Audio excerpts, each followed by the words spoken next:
Bismillahirrahmanirrahim. Assalamualaikum warahmatullahi wabarakatuh. Salam sejahtera untuk kita semua.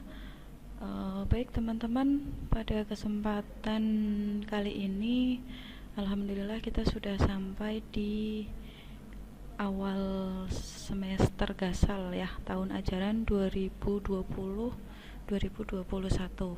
Oke, saya ucapkan selamat datang buat semua teman-teman ya, khususnya di mata kuliah cloud computing ya. Nah, sebelum kita masuk ke materi lebih lengkap ya, kita seperti biasa ya, apalagi teman-teman di semester 5 ini mungkin sudah tidak asing lagi ya. Sebelum memulai mata kuliah, kita ada yang namanya kontrak perkuliahan ya. Oke, untuk kontrak perkuliahan di mata kuliah cloud computing, sebelumnya saya akan menjelaskan untuk cloud computing sendiri ada yang namanya tim pengampu mata kuliah ya, atau tim dosen dari mata kuliah cloud computing, yaitu terdiri dari Bapak Agung Prasetyo, Ibu Hoirunisa, dan saya sendiri Suliswaningsih ya. Jadi pada dasarnya semua materinya itu sama ya, dari referensi dan juga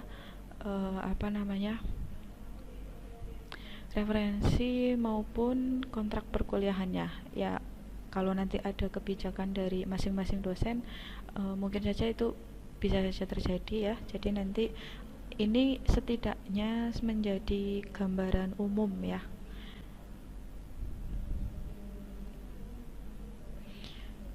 Oke, yang paling pertama sebelum kita mempelajari satu mata kuliah, yang perlu kita ketahui yaitu rencana ya, rencana pembelajaran semester atau biasa kita sebut sebagai RPS ya. Yang lupa singkatannya, RPS itu rencana pembelajaran semester ya. Nah, di mana di RPS ini akan ada beberapa keterangan seperti semester ya. Untuk cloud computing ada di semester 5 2 SKS ya, dengan kode mata kuliah PSIF W022 ya. Kemudian ada capaian pembelajaran lulusan atau CPL ya.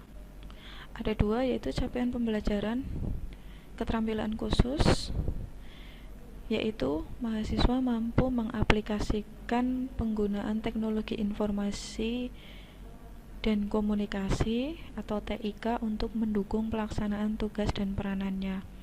Kemudian capaian pembelajaran pengetahuan, yaitu mahasiswa menguasai pengetahuan tentang cloud computing, definisi dari cloud computing, model layanan dan pengembangan cloud computing, utility cloud computing, dan yang terakhir mahasiswa dapat membedakan mesin fisik dan mesin virtual. Nah, selain capaian pembelajaran lulusan, ada yang namanya capaian pembelajaran mata kuliah ya. Yang pertama yaitu mampu menjelaskan definisi teknologi cloud. Kemudian yang kedua yaitu mampu menjelaskan model layanan dan pengembangan cloud. Dan yang ketiga mampu mendeskripsikan utility computing. Kemudian capaian pembelajaran mata kuliah yang terakhir yaitu mampu menjelaskan perbedaan mesin fisik dan mesin virtual. Nah, deskripsi dari mata kuliah cloud computing sendiri yaitu mata kuliah ini memberikan pemahaman mengenai cloud computing atau komputasi awan yang meliputi definisi, model layanan dan pengembangan, virtualisasi dan penerapan cloud computing itu sendiri. Selanjutnya jumlah penugasan ya. Jumlah penugasan untuk mata kuliah 2-3 SKS itu minimal ada 4 kali penugasan ya. Kemudian untuk 4 SKS minimal jumlah penugasan itu sebanyak 6 kali. Nah, bobot dari penugasan kuliah ini sebesar 10-40% pada perhitungan nilai akhir, atau ini bisa berubah berdasarkan kontrak perkuliahan antara dosen dengan mahasiswa. Jadi masing-masing dosen punya kebijakan sendiri-sendiri ya. Nah, untuk penilaian di kelas saya ya, itu untuk kehadiran, tugas, UTS dan UAS masing-masing sebesar 25% ya. Jadi untuk tugas tadi masih masuk ya, karena tugas itu penilaiannya tadi di awal idealnya adalah 10-40%. Nah, komponen penilaian hasil studi meliputi presensi, hasil tugas, non praktikum untuk cloud computing, kemudian nilai UTS dan UAS. Jadi hanya ada 4 komponen penilaian ya: presensi, hasil tugas, nilai UTS dan nilai UAS. Jadi nanti jangan protes kalau misalnya ikut UTS, ikut UAS, presensi rajin tapi nggak pernah ngumpulin tugas, ya jangan protes ya kalau nilainya D atau bahkan E ya. Apalagi nanti kalau sudah udah nilai sudah keluar, input sistem sudah ditutup, masih ada yang protes ya, merengek-rengek, Bu, saya kan ngumpulin tugas Bu, kok nilainya masih C misalnya ya. Atau bahkan malah ada yang protes, Bu, kok nilai saya A padahal saya nggak ngapa-ngapain gitu kan ya. Saking ininya ya. Jadi nanti dari kontrak perkuliahan ini seharusnya bisa menjadi acuan teman-teman.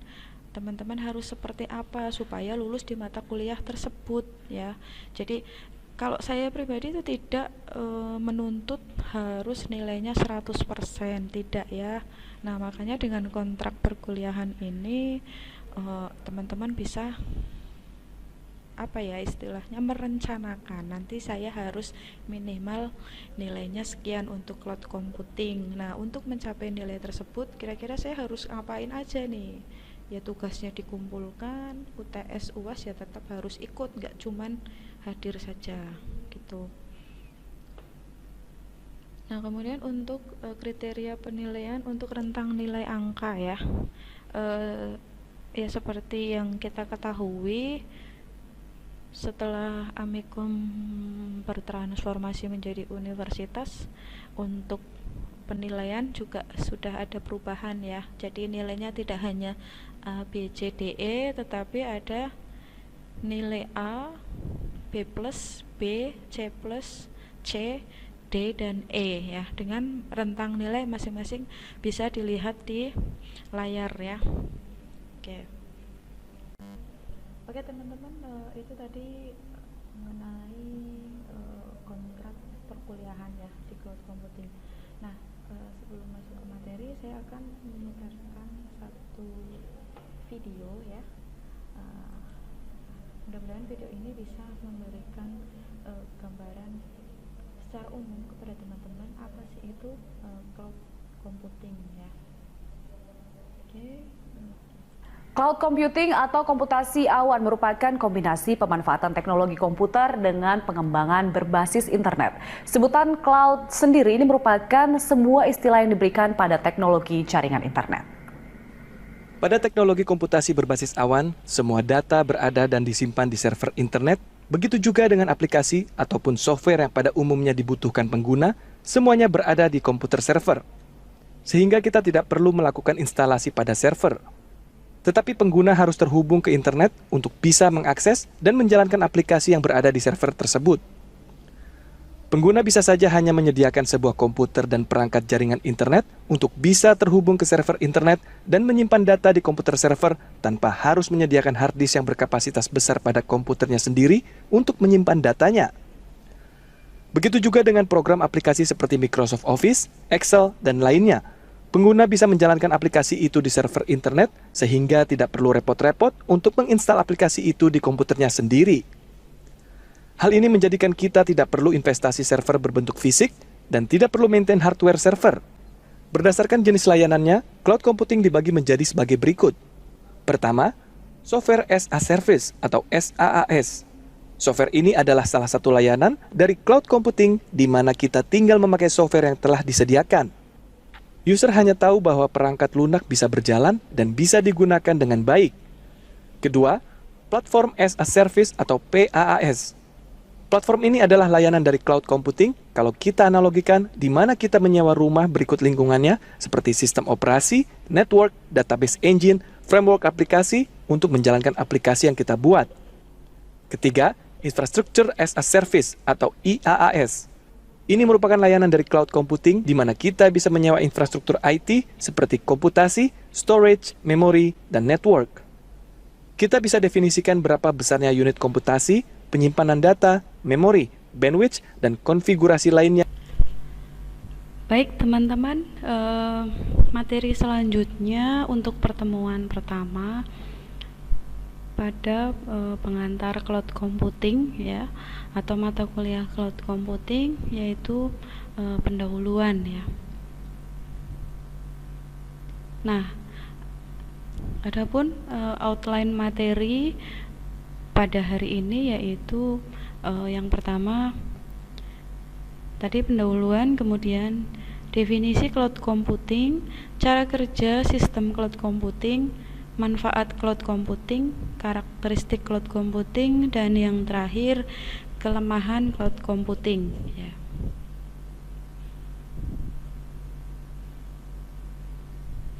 Ya, oke. Cloud computing yang dalam pengertian bahasa Indonesia mungkin bisa diterjemahkan menjadi komputasi awan ya.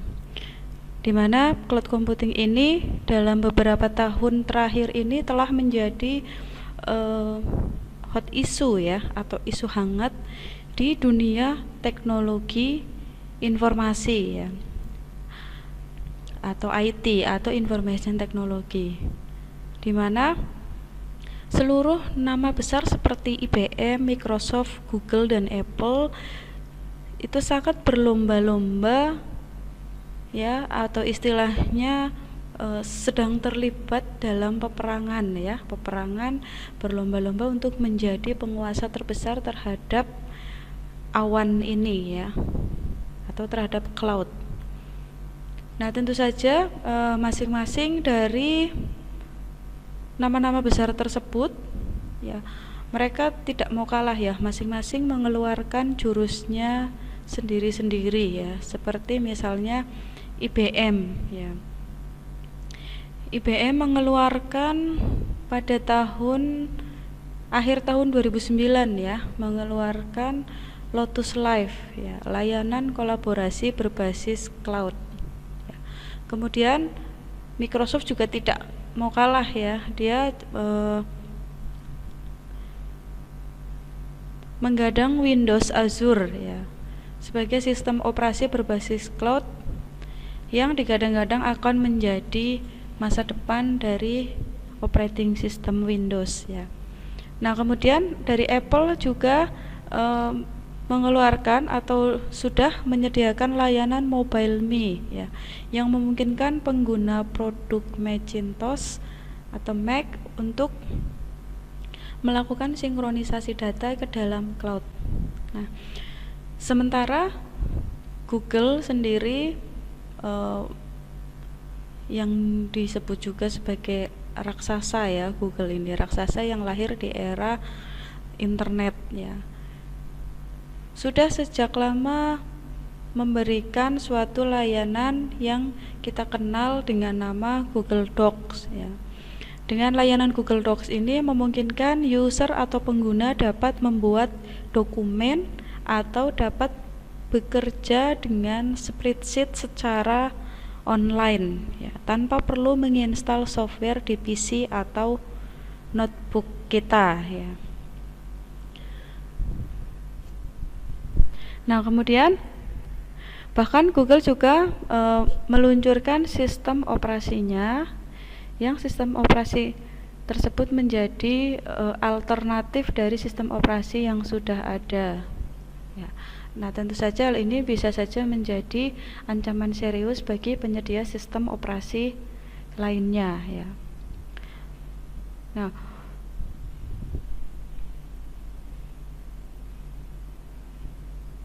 ya itu tadi nama-nama besar yang bergerak ya atau sebagai penyedia layanan cloud computing ya. Nah, selanjutnya untuk mengetahui apa itu cloud computing ya, di sini saya merangkum beberapa definisi atau pengertian cloud computing ya. Yang pertama menurut Wikipedia ya. Cloud computing adalah layanan komputasi dan sumber daya secara online yang melibatkan server yang memungkinkan penyimpanan data secara terpusat ya. Kemudian yang kedua menurut Oxford Dictionaries ya, mendefinisikan bahwa cloud computing adalah praktik penggunaan jaringan server secara remote di internet untuk menyimpan, mengelola, dan memproses data ya.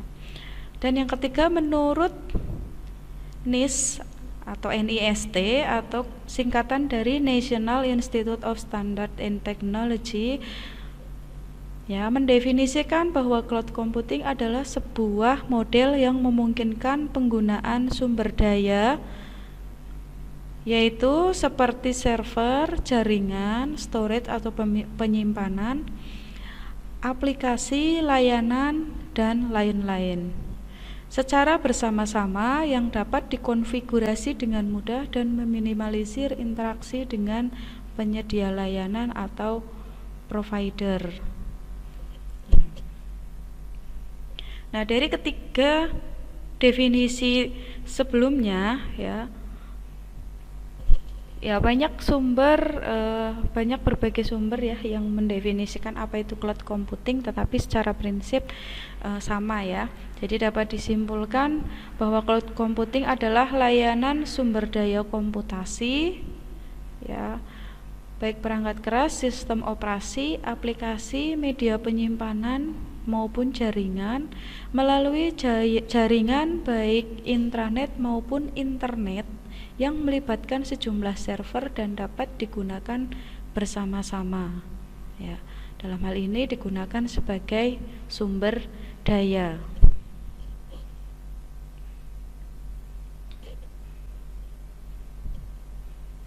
Nah, selanjutnya bagaimana sih cara kerja dari cloud computing itu sendiri ya.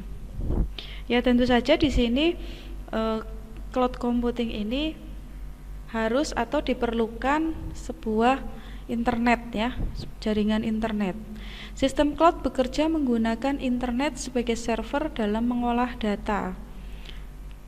Nah, sistem cloud ini memungkinkan pengguna untuk login ke internet agar dapat mengakses atau mendapatkan akses untuk bisa menjalankan aplikasi yang dibutuhkan tanpa melakukan instalasi software ya. Nah, media penyimpanan data dan juga instruksi dari pengguna disimpan secara virtual sehingga pengguna tidak akan terbebani dengan penggunaan memori atau tempat penyimpanan pada komputer pengguna ya. Jadi kita tidak perlu lagi menyediakan memori atau tempat penyimpanan pada perangkat keras kita ya. Nah, instruksi-instruksi tadi kemudian melalui jaringan internet dilanjutkan ke server aplikasi.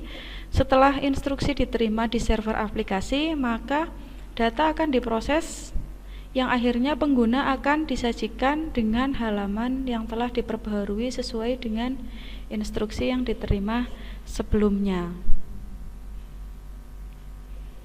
Ya, sebagai contoh dari cara kerja cloud computing ini bisa kita lihat lewat penggunaan Gmail ya, di mana data di beberapa server diintegrasikan secara global tanpa harus mendownload software untuk menggunakannya. Nah, di sini pengguna hanya memerlukan koneksi internet dan semua data dikelola langsung oleh Google ya.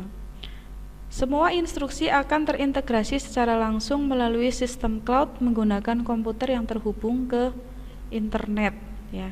Jadi yang dibutuhkan dari pengguna ya, selain perangkat keras berupa PC dan notebook atau laptop ya, juga dibutuhkan jaringan internet ya untuk mengakses atau untuk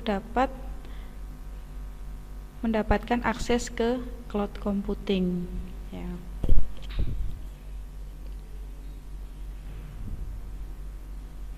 Oke, selanjutnya apa saja sih manfaat dari cloud computing ya. Manfaat dari cloud computing di sini saya bagi menjadi 2 ya, yaitu manfaat dalam kehidupan sehari-hari ya, dimana antara lain yang pertama fleksibilitas dan skalabilitas yang sangat tinggi ya. Artinya cloud computing menawarkan fleksibilitas dengan kemudahan data akses kapanpun dan dimanapun kita berada, asalkan pengguna atau user terkoneksi dengan internet ya. Kemudian manfaat yang kedua dalam kehidupan sehari-hari cloud computing yaitu dari sisi keamanan dan privasi terjamin ya. Nah, cloud computing dalam segi keamanan data, keamanan pengguna atau user dapat disimpan dengan aman di server yang disediakan oleh penyedia layanan cloud computing. Seperti misal untuk jaminan data pribadi, jaminan ISO, jaminan mengenai platform teknologi dan lain sebagainya. Ya, jadi tidak perlu khawatir. Jadi masing-masing penyedia cloud ini mereka bisa menjamin bahwa data kita bisa aman ya, dan privasi juga akan terjamin ya. Ya, salah satunya itu dia punya jaminan ISO ya, dan jaminan mengenai platform teknologinya. Kemudian manfaat yang ketiga yaitu data tersimpan aman di server. Ya, cloud computing adalah memungkinkan ya, yang dimaksud dari data tersimpan aman di server ini adalah memungkinkan pengguna atau user untuk menyimpan data mereka secara terpusat di satu server berdasarkan layanan cloud yang disediakan oleh pihak penyedia layanan cloud computing itu sendiri. Kemudian yang keempat, investasi berjangka panjang. Ya, ini kaitannya dengan penghematan biaya ya. Penghematan biaya akan pembelian infrastruktur teknologi, dalam hal ini media penyimpanan ya. Dapat diminimalisir dikarenakan pengguna atau user tidak perlu membeli ulang sebuah media penyimpanan ya, karena memakai layanan cloud computing dan hanya mengeluarkan biaya untuk membuat paket layanan yang telah disepakati dengan penyedia layanan cloud computing ya. Jadi hanya sejumlah atau sesuai kebutuhan saja ya, yang yang istilahnya kita bayar itu hanya sesuai dengan layanan yang kita gunakan ya. Tentu saja ini akan menghemat biaya ya, kita tidak perlu menyediakan media penyimpanan yang besar ya, tetapi kita sudah sudah diberi ruang di cloud untuk menyimpan data-data kita ya.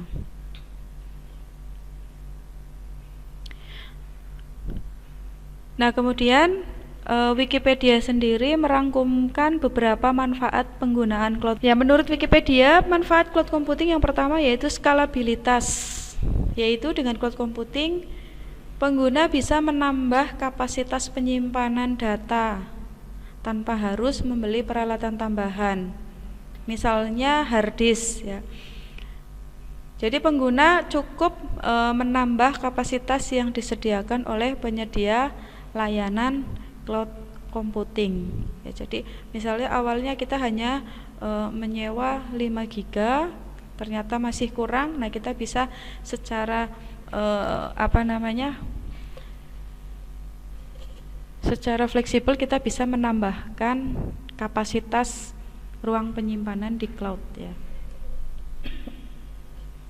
Kemudian yang kedua, aksesibilitas, yaitu kita bisa mengakses data kapanpun dan dimanapun asal terkoneksi dengan jaringan internet ya. Kemudian yang ketiga, keamanan, yaitu data kita bisa terjamin keamanannya oleh penyedia layanan cloud computing, sehingga bagi perusahaan yang berbasis IT, data bisa disimpan secara aman di penyedia cloud computing. Nah, secara otomatis ini akan mengurangi biaya yang diperlukan untuk mengamankan data suatu perusahaan. Kemudian manfaat selanjutnya yaitu kreasi ya. Yaitu para user atau pengguna bisa melakukan atau mengembangkan kreasi atau project mereka tanpa harus mengirimkan project mereka secara langsung ke perusahaan. Tapi user bisa mengirimkannya lewat penyedia layanan cloud computing ya. Jadi mungkin nanti kita hanya share linknya atau memberikan akses kepada perusahaan tersebut agar bisa mengakses hasil dari project kita tadi ya. Kemudian yang kelima berkaitan dengan kecemasan. Ketika terjadi bencana alam, maka data milik kita tersimpan aman di cloud meskipun hard disk atau gadget kita rusak ya. Jadi meskipun misal PC atau laptop kita rusak ya, rusak itu entah karena kebanjiran mungkin ya atau bencana alam lainnya, maka kita tidak perlu cemas lagi karena data kita masih tersimpan dengan aman di cloud ya, atau di media penyimpanan cloud. Jadi cloud ini tidak bergantung pada tidak bergantung pada perangkat keras kita ya, atau sistem operasi kita. Itu juga tidak mempengaruhi cloud computing ya. Jadi selama kita ada internet dan ada perangkatnya untuk tersambung atau terhubung ke internet, maka kita bisa mengakses data kita di cloud ya. Oke, selanjutnya karakteristik cloud computing. Sebagaimana telah dijelaskan tadi di depan ya mengenai definisi dari cloud computing. Jadi cloud computing ini adalah layanan teknologi informasi yang dimanfaatkan melalui jaringan internet. Namun tidak semua layanan yang ada di internet dapat dikategorikan sebagai layanan cloud computing ya. Jadi perlu digarisbawahi ya.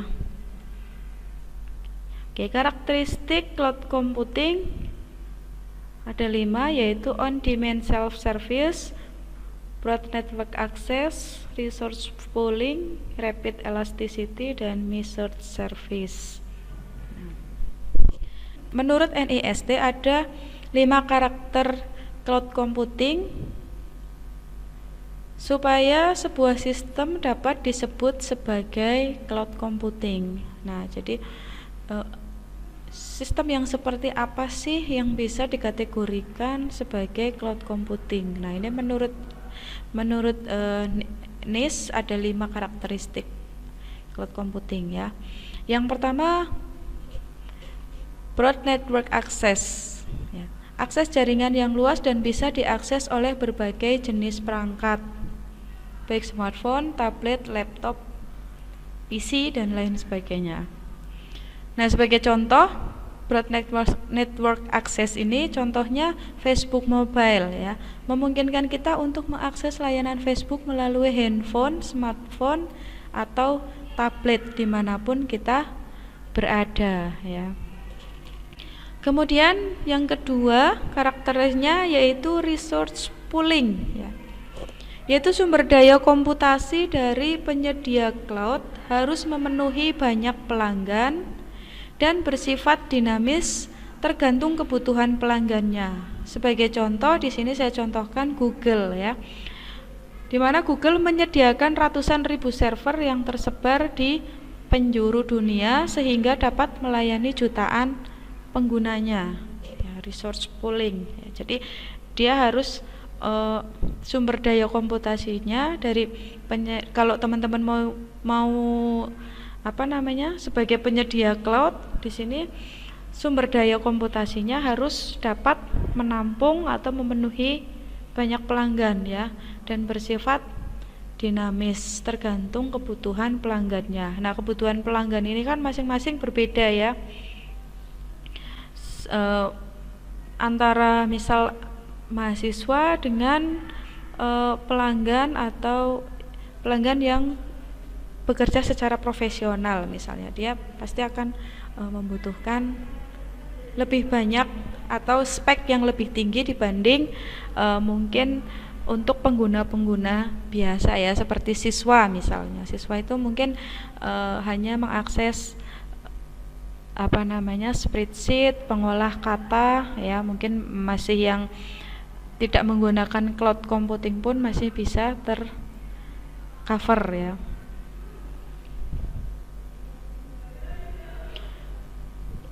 Kemudian yang ketiga, on demand self service. Itu pengguna cloud dapat mengatur sendiri layanan yang dipakai sesuai dengan kebutuhannya tanpa interaksi dari pihak penyedia layanan.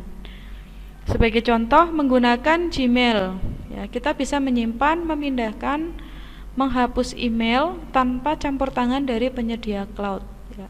Jadi penyedia cloud ini ya dia sifatnya hanya menyediakan saja ya. Jadi ketika kita sebagai pengguna ingin mengatur sendiri layanan yang kita pakai sesuai dengan kebutuhan kita, kita tidak perlu misalnya harus telepon dulu ke CS-nya atau harus ngurus surat-surat dan lain sebagainya, tidak perlu ya. Jadi kita bisa mengatur sendiri secara customize ya, sesuai dengan kebutuhan kita sebagai pengguna. Kemudian yang keempat, measured service ya, atau layanan yang terukur. Sistem cloud menyediakan layanan yang dapat memonitor dan mengoptimalkan penggunaan sumber daya terhadap layanan yang dipakai ya. Entah itu misal tempat penyimpanan, pemrosesan, bandwidth, dan akun pengguna yang aktif. Nah, sehingga pelayan dapat memonitor sumber daya komputasi yang dipakai secara transparan antara penyedia layanan dan pelanggan. Ya, contohnya, misal saya contohkan Dropbox ya. Kita bisa memantau space yang terpakai atau space yang masih kosong, mengetahui masa aktif akun dan lain sebagainya. Ya. Jadi layanannya terukur ya. Kemudian yang terakhir yaitu rapid elasticity. Kapasitas layanan bersifat fleksibel tergantung kebutuhan pengguna ya. Sehingga pengguna cloud dapat dengan mudah meminta, menaikkan atau menurunkan kapasitas layanan sesuai dengan kebutuhannya. Jadi kapasitas layanan ini seolah tak terbatas dan pengguna cloud dapat memilih sesuai dengan kebutuhannya setiap saat. Sebagai contoh, pada Office 365 ya, 365. Ya, kita bisa dapat dengan cepat mengubah layanan yang diinginkan dari small ke bisnis atau sebaliknya. Ya, jadi bisa menaikkan dan juga bisa menurunkan kapasitas layanan. Nah, kemudian ya selanjutnya kelemahan cloud computing ya. Nah, dalam segala hal yang berhubungan dengan yang namanya teknologi baru ya, selain menawarkan keunggulan dan segala kemudahannya, tentu saja pasti memiliki resiko ya, yang harus siap ditanggung. Begitu pula dengan cloud computing ya.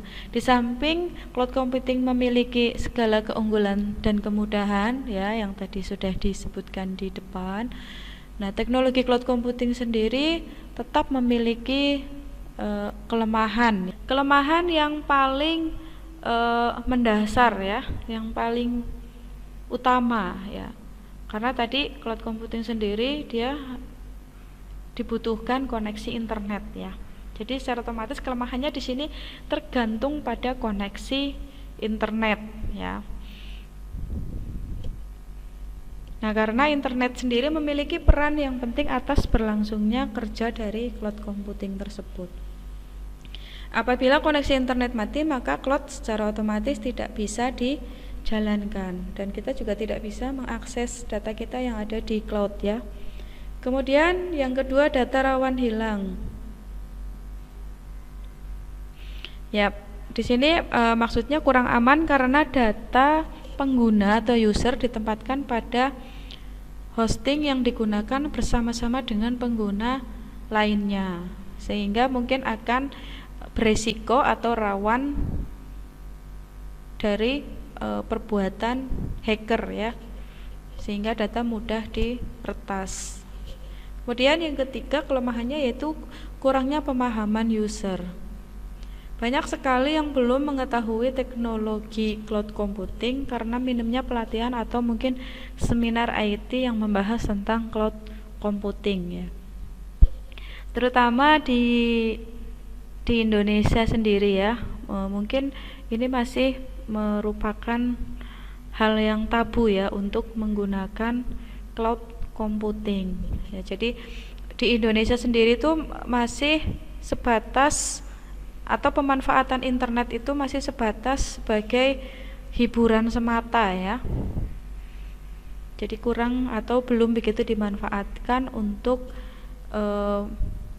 eksplorasi cloud computing ya. Kemudian yang keempat, sistem backup buruk ya. Ketika data pengguna hilang, kemungkinan data tersebut untuk kembali ini kemungkinannya sangat kecil. Bahkan data yang hilang tidak akan bisa kembali ya. Demikian untuk materi kita pada pertemuan pertama ya, mengenai pendahuluan pada pengantar cloud computing ya. Jadi tadi kita sudah mempelajari ada definisi, cara kerja sistem, manfaat, karakteristik, dan kelemahan atau resiko pada cloud computing. Oke, terima kasih. Sampai jumpa lagi di pertemuan selanjutnya.